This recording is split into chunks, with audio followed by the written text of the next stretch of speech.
আসসালামু আলাইকুম এভরিওয়ান, আবারও আপনাদের মাঝে ভিডিও নিয়ে চলে আসলাম। আজ রান্না করব গরুর বুড়ি এবং লাল শাক। পুরো রেসিপি জুড়ে সাথে থাকবেন। রেসিপিটি ভালো লাগলে শেয়ার করে দিবেন প্লিজ। আজ রান্না করব, প্রথমে আমি লাল শাক ভাজি বসাই দিচ্ছি, কারণ এই লাল শাক ভাজিতে আমার বাচ্চারা খুবই খুবই পছন্দ করে, আমি নিজেও পছন্দ করি। আসলে ছোটোবেলায় এই লাল শাকটা আমরা খেতাম, আমাদের আম্মুরা প্লেটে দিত, একটু ঝোল দিলে মনে যে পুরো ভাতগুলো লাল হয়ে যেত, অনেক খেতে ভালো লাগতো। কে কে এভাবে খেয়েছেন অবশ্যই কমেন্ট করবেন। আর লাল শাকটা আমি সাধারণত পেঁয়াজ এবং রসুন কুচি আর 2টা কাঁচামরিচ দিয়ে ভাজিটা বসাই দিচ্ছি। আর আমি লাল শাকে ভাজি যখন বসাই সিম্পলে মশলা দিই, কারণ একদম মশলা বেশি দিলে দেখা যায় কি কালারটা নষ্ট হয়ে যায়। তো আমি সেই চিন্তা করে ওটাও দিয়ে নিই। তারপর আমি একটু লবণ দিয়ে দিলাম, শাক দিলাম, শাকের মাঝখান দিয়ে লবণ দিয়ে দিলাম, লবণ যাতে শাকে ভালো করে মিক্সকার হয়ে লেগে যায়।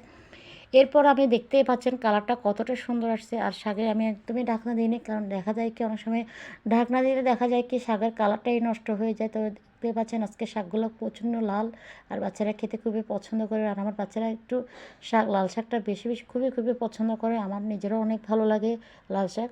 যাই হোক, রান্নাটা দেখতে পাচ্ছেন কমপ্লিট হয়ে গেল। এখন আমি বসাই দিব গরুর বুড়ি। আমার মতো করে একবার গরুর বুড়িটা রান্না করে দেখতেই পারেন আপনারা। আশা করি আপনাদের সবার ভালো লাগবে, কারণ আমি এভাবে আজকে রান্না করলাম। মাঝে মাঝে আমি এভাবে রান্না করি, কিন্তু আজকে আমি আপনাদেরকে ফুল ডিটেল রেসিপিটা দেখাবো। আশা করি রেসিপি ধরে সাথে থাকবেন।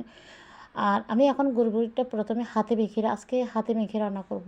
প্রথমে আমি গরুর বুড়িটাকে পরিষ্কার করে ধুয়ে নিলাম, ধুয়ে পানি দ্বারা দিয়ে দিলাম। এরপর একটা বাটিতে দিয়ে দিলাম 2 কাপ পরিমাণ পেঁয়াজ, 2 কাপের 4-এর বেশি হবে পেঁয়াজ দিয়ে দিলাম। তবে আমি 2 কাপ ধরছি, কবে 2 কাপ পেঁয়াজ অবশ্যই দিবেন। পেঁয়াজটা দিলে বা দেখা যায় কি মশলাটা বটটা খুবই খেতে ভালো লাগে, কালারটা সুন্দর আসে এবং মশলাটা ঘন থাকে, অনেক ভালোই লাগে। তারপর আমি এখানে দিয়ে দিলাম আদা বাটা, রসুন বাটা, কাঁচামরিচ, টমেটো, এরপর গরম মশলা, এরপর গরম মশলা তেজপাতা, এলাচ, দারচিনি ইত্যাদি যা লাগে সব গরম মশলা দিয়ে দিলাম। তারপর শুকনো মরিচ হিসেবে দিয়ে দিলাম লাল মরিচের গুঁড়া, হলুদের গুঁড়া, ধনে জিরের গুঁড়া, স্বাদ মতো লবণ, টেস্টি মশলা দিয়ে আমি মূলত আজকে সরষের তেল দিয়ে রান্না করবো। তো সরষের তেল দিয়ে দিলাম প্রথমে। সরষের তেলটা দিয়ে আমি মেখে খুব ভালো করে অনেকক্ষণ রেখে দিলাম। অনেকক্ষণ বলতে আমি মিনিমাম 1 ঘন্টা আমি ঢাকনা দিয়ে এভাবে খুব ভালো করে মেখে ঢাকনা দিয়ে রেখে দিলাম। রাখার পরে 1 ঘন্টা পরে আমি একটা প্যান বসাই দিলাম চুলাতে প্যান বসাই দিয়ে এখানে আমি দিয়ে দিলাম সয়াবিন তেল, একদম সিম্পলভাবে। সয়াবিন তেলটা দিয়ে সয়াবিনটা যখন একটু গরম হয়েছে, তারপর দিয়ে দিলাম গরুর বুড়িগুলা দিয়ে অনেকক্ষণ সময় নিয়ে নেড়ে ছেড়ে দিব। এটাতে কোনো আর গরুর বুড়িটা রান্না করতে অনেক অনেক সময় লাগে, একটু সময় লাগবে, তবে খেতে অনেক মজা। অনেকে পছন্দ করেন না, কিন্তু আলহামদুলিল্লাহ আমাদের বাসার সবাই পছন্দ করে, আপনাদের ভাইয়া আমি। আর আমার কাছে প্রত্যেকটা জিনিস খেতে অনেক ভালো লাগে, আমি কোনো খাবারকে অপছন্দ করি না। আমার বাসার আমার বাচ্চারা বলতে আমার হাজব্যান্ড কেউ আমরা কোনো খাবারকে ছোট করে দেখি না, সব খাবারকে আমি আলহামদুলিল্লাহ বলি, কারণ আমার কাছে ভালো লাগে।